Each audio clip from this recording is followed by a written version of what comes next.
आपल्या घरासाठी आकर्षक दर्जेदार sliding windows, French folding windows, WC windows बसवायच्यात? तर मग यासाठी नाशिक मध्ये एकमेव आणि अद्वितीय असे एकच नाव, शिवाय एंटरप्राइजेस।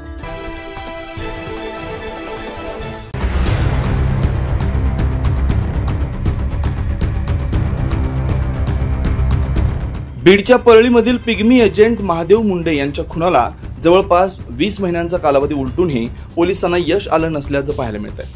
आतापर्यंत या प्रकरणात तब्बल 8 तपास अधिकारी बदलून देखील अद्याप एकही आरोपी पोलिसांना सापडत नाही। त्यामुळे पोलिसांच्या कार्यक्षमतेवर प्रश्नचिन्ह निर्माण केलं जात आहे। पतीच्या खुनातील आरोपींना तात्काळ अटक करावी, अन्यथा आत्मदहनाचा इशारा देखील याआधी महादेव मुंडे यांच्या पत्नी ज्ञानेश्वरी मुंडे यांनी दिला होता।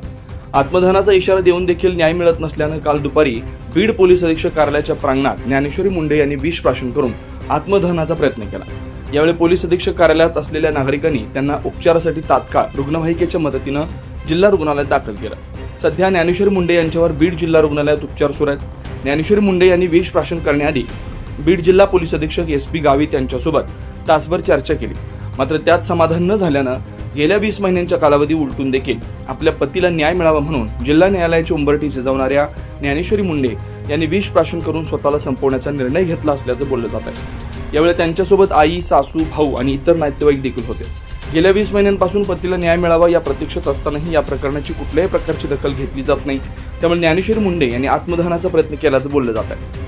पतीला तिला न्याय मिळावा यासाठी सातत्याने न्यायाची मागणी करून एका महिलेला न्याय मिळत नसेल तर राज्यात न्याय व्यवस्था आहे का, असा प्रश्न देखील आता सर्वसामान्यांकडून विचारला जातोय।